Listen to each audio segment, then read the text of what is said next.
পিঠে বানিয়ে ফেলেছি কয়েক মিনিটের মধ্যে। দেখতে থাকুন আমি এই পিঠেতে কিভাবে বানিয়েছি।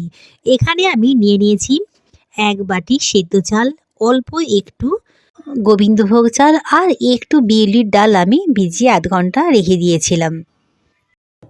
এরপরে আমি এটাকে মিহি করে ভাবে অল্প একটু জল দিয়ে এটাকে বেটে নিচ্ছি। পুরো চালটা এইভাবে আমি বেটে নিলাম।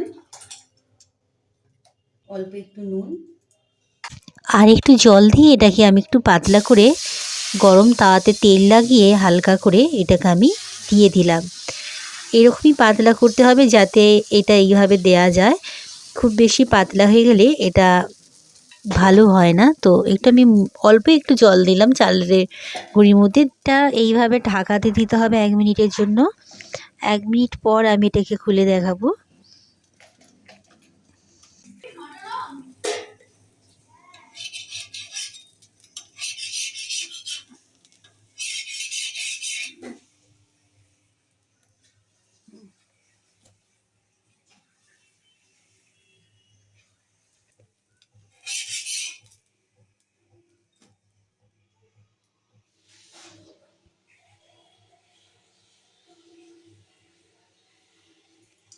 দেখুন বন্ধুরা, পুরো পিঠেগুলো একদম পুরো সুন্দর করে বানিয়ে দিলাম।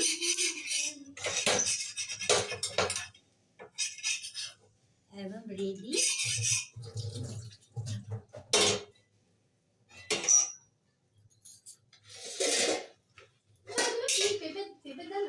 একদম এত পিঠে বানিয়ে ফেলেছি কয়েক মিনিটের মধ্যে। কত সহজেই আমি আপনাদেরকে দেখালাম এই পিঠেগুলোকে বানালাম। আমি এইভাবে রেখেছি কেন, এইগুলো একসাথে এই ঝুড়ির মধ্যে রাখলে এটা মানে একসাথে জোড়ো হয়ে যাবে না। আর এবারে আমি এইগুলো এইভাবে পাট পাট করে গুছিয়ে নেব। কত সুন্দর পিঠে বানিয়ে ফেললাম। এরকম পিঠে আপনারা বাড়িতে অবশ্যই বানাবেন। খুব কম সময়ের মধ্যে আর খুব কম খরচে এরকম পিঠে বাড়িতে সকলকে ভীষণ ভালো লাগবে। আর এই পিঠেটা খাওয়া হবে গুড় দিয়ে। আপনারা চাইলে দুধ দিয়েও খেতে পারেন, সবজি দিয়েও খেতে পারেন, তবে আমাকে গুড় দিয়ে ভীষণ খুব ভালো লাগে এই পিঠেটা খেতে। সাদা টপটপে একদম পিঠে,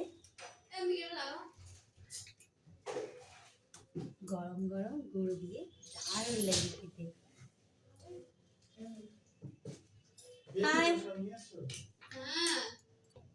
তো পিঠেগুলো সব রেডি হয়ে গেল।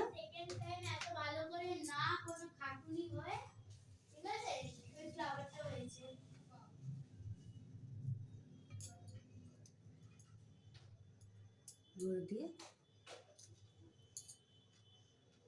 খুব সুন্দর।